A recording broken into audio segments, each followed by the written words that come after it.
Bon, moi, Julien. Oh là là, comment vas-tu? Bon, bah, écoutez, on est comme vous, hein, on est dans la souffrance. Eh oui, on a vu du rouge, on a vu beaucoup de rouge, comme nous tous, dans le monde Bienvenue entier, dans ce monde impitoyable de la de crypto. crypto-monnaie. Julien pour les fondamentaux. Et Alex, côté technique. C'est vrai qu'on se posait la question, je crois qu'on va arrêter le format du vendredi, nous porte malchance, ils envoient des mèches. Voilà. Ouais, on avait titré, c'était quoi, Black Friday, Black Friday, on ne sait vendredi même plus dernier. quoi dire, on va mettre Bloody Friday. Bon, après on n'aura plus de titres. Bref, en tout cas, merci de nous suivre, ça fait toujours plaisir, il faut rester soudé dans ces moments-là, On a quand même des informations positives Tout à fait. qui montrent que tout n'est pas si catastrophique Non, que ça. non. Donc si vous voulez rien rater, une petite cloche, Un petit suivez-nous. commentaire, ça nous fait toujours Ça fait plaisir, toujours plaisir. on est toujours super content Allez, de vous lire. on attaque par le récap de la semaine qui va être rapide. Alors, qu'est-ce qui s'est passé? Ah bah, je vois pas de verre. Tu vois du verre? Attends, non, je vois rien. en je fait. le mets un jour ou je le mets Attends. en semaine. C'est, tu Ah vois, non, tu mais vois, non, tu vois toujours la pas, différence. toujours pas. Voilà. Bon, Bon. on va faire très vite. Bitcoin dévisse de 10-15%. Voilà. Forcément, tout Il le y a- monde se fait rétamer. Rétamé, c'est normal. Gar- Papa, il tient tout le monde. Gardez-vous toujours le ratio de 1 pour 2. Quand le Bitcoin dévisse de 1, les autres dévissent de 2. Pour les projets middle cap, low cap. Ceux qui ont énormément monté prennent encore plus dans la face. Donc voilà. Voilà. Alors, bon, on commence par quoi? Donc c'est vrai que juste un petit rappel, généralement dans une tendance haussière, on envoie une FUD vraiment mauvaise, c'est pas grave. Là, qu'est-ce qui se passe? Que des FUD. Alors là, depuis que des mauvaises nouvelles. C'est la fête à la Fed.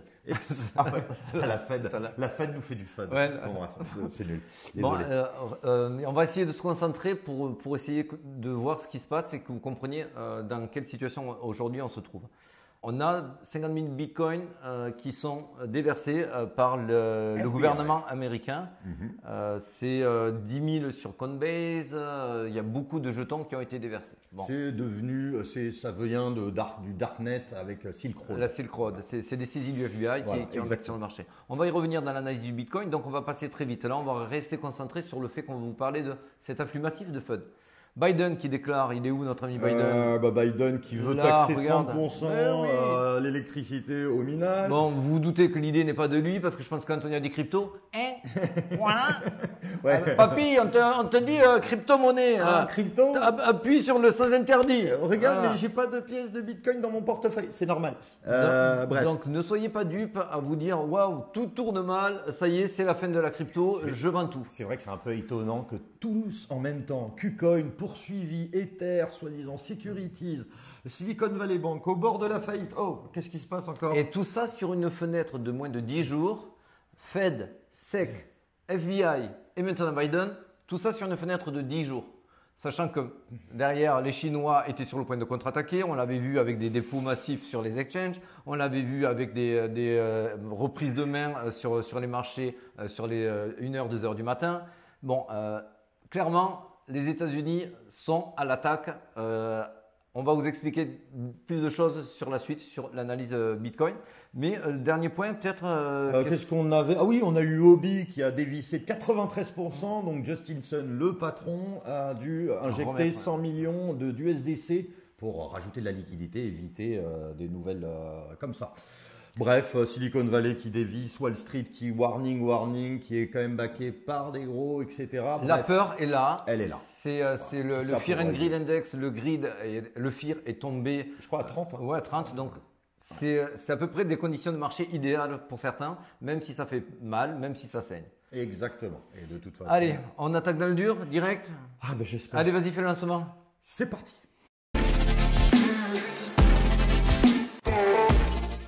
Analyse Bitcoin. Alors, semaine dernière, voilà, c'était le scénario qu'on ne voulait pas voir. Et bim, Eh ben, qu'est-ce qu'on a vu? c'est cadeau papa. Il y en avait deux qui montaient, un qui descendait. Ben, Ah, Ah, vous voyez, c'est comme ça. C'est exactement ce qui s'est produit.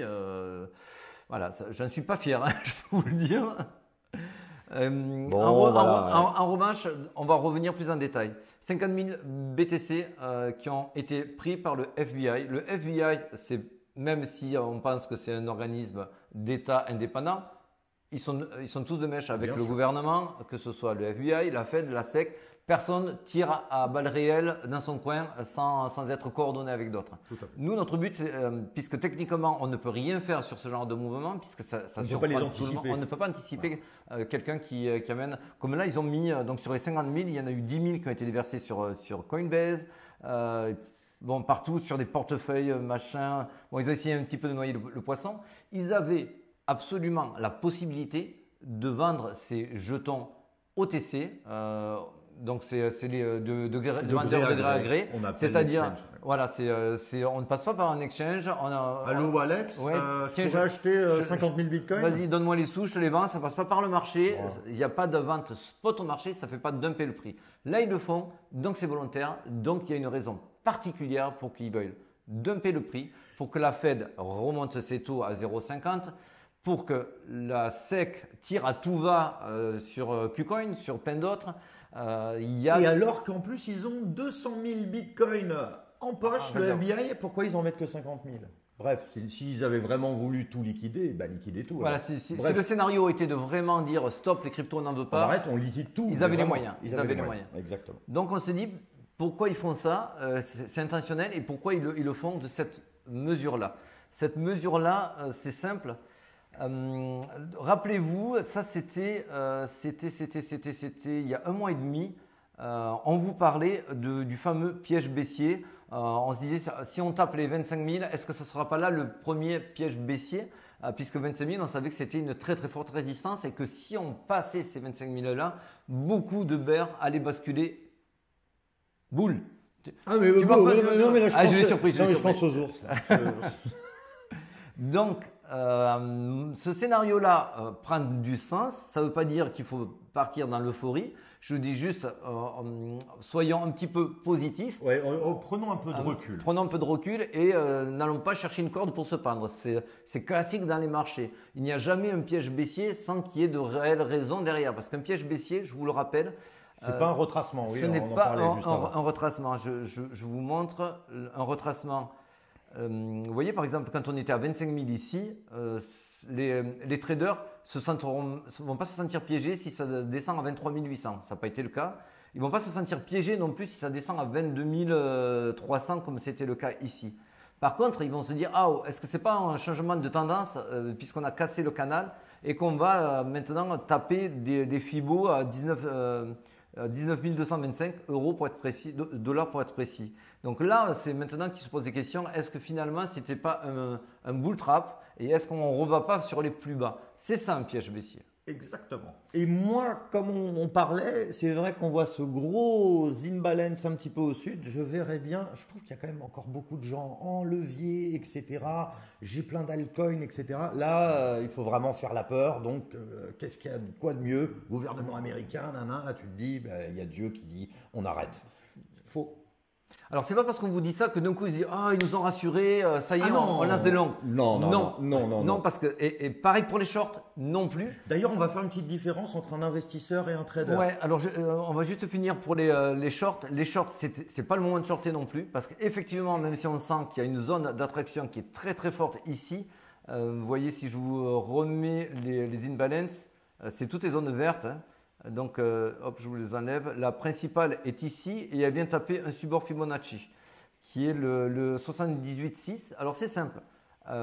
Si ce support-là ne résiste pas et qu'il devient tendance en cassant au-dessous, on va aller chercher une zone d'imbalance, on va aller chercher un support et un trou dans la value ici. Donc, effectivement, ça aurait beaucoup de sens d'aller dans cette zone-là. Dans cette zone-là, ça sera plus intéressant de rebaguer, ça sera plus intéressant de longuer. Aujourd'hui, il n'y a ni long ni short à faire.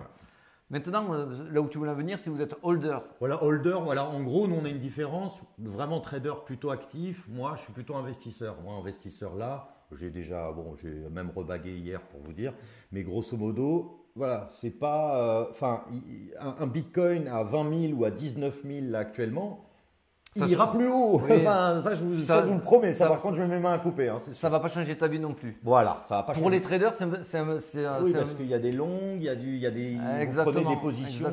Exactement. C'est que le piège baissier, moi, je l'espérais plus haut, même si c'était une forte probabilité. Donc, il y a des longues qui sont en cours. Moi, j'ai baissé mes stop loss. J'ai récupéré un petit peu de gain ici et on essaye de couvrir cela. Là où c'est intéressant, c'est de voir qu'est-ce qui s'est passé sur le dernier bull run. Dernier bull run, ici vous avez la crise Covid, ça vous fait plonger, boum, ça dump. On arrive sur une reprise haussière qui était là avant le crash Covid, parce que rappelez-vous, pour nous, et ça le sera encore pour très longtemps, un Black Swan, une grosse FUD qui vient plomber, qui vient dumper le prix, n'inverse pas une tendance. Ça retarde la tendance, mais ça ne l'inverse pas. Regardez ici au Covid, pourtant c'était monstrueux ce qui s'est passé. Une fois l'effet Covid, les effets Black Swan, c'est 2 à 3 mois maximum. Mais hop, ça repart à la hausse. À la hausse, on prend un ATH ici. Cet ATH, pour invalider cette hausse, il fallait venir casser ici les 10 000, si vous en rappelez. Qu'est-ce qu'il a fait ? Eh bien, il a venu casser son plus bas et faire une inversion de tendance, puisqu'il a dévissé d'un petit peu plus de 20% en quelques jours, pour après connaître le pump qu'on connaît. Alors, on ne vous vend pas un pump à venir dans les semaines. Ouais, exactement. Mais par contre, mais c'est une option possible. Ouais, et pour revenir à ça, donc forcément, c'est le même type de bougie. Qu'est-ce qu'on avait à la même période? Quelles sont les news? On vous les a ressortis. Vous aviez les mêmes FUD du moment, hein, c'est-à-dire beaucoup de bitcoins avaient été déversés de manière inattendue sur le marché. Donc là, c'était pas le FBI, mais c'était les mineurs, parce qu'ils étaient en excédent, en dégain, ils étaient sur ATH, donc ils vendent. Mais c'était pas pareil cela. Vous aviez le billet vert qui reprenait des couleurs, comme par hasard, c'est ce qui se passe en ce moment. Puis vous aviez énormément de FUD, c'était le Black Thursday, etc., etc. C'est à peu près toutes les FUD qu'on voit en ce moment aussi. Voilà, hein, la chute vertigineuse de ces 2 derniers jours retardera-t-elle la conquête du Bitcoin? Eh bien, qu'est-ce qui s'est passé après? Tiens. Et pour finir, on va vous présenter le coût de production du Bitcoin. Ah oui. Alors ça, c'est quand même sympa. Hein, c'est quand même sympa. Alors, il faut savoir, c'est un petit peu pour vous rassurer aussi. Quand on descend en dessous du coût du Bitcoin, c'est le coût qu'il est nécessaire pour produire et miner un Bitcoin. Quand on y descend dedans, ils sont sous l'eau et ça veut dire que ça ralentit énormément le réseau et que c'est pas bon et qu'on n'y reste jamais des plombes très longtemps. Donc là, on y est resté un bon moment, suffisamment pour faire assez peur et en ressortir. C'est possible qu'on y retourne et qu'on y mèche. Je ne vois pas une installation long terme en nouveau dans cette zone, ça ferait trop de dégâts.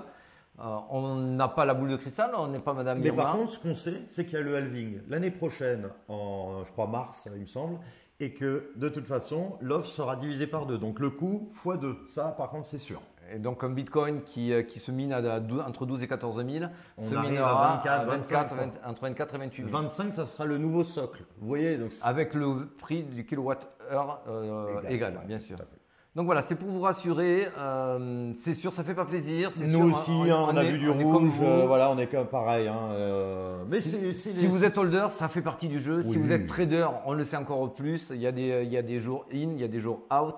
Bon, et bien là, c'est un jour out. On espère que ce support va tenir. Sinon, on va aller chercher celui-ci. Et si ça ne tient toujours pas, eh bien on sera là pour vous expliquer pourquoi, quoi faire et dans quelles circonstances. Voilà, exactement. On va faire. Oui, donc c'est ce qu'on se disait. Il vaut mieux faire quoi là?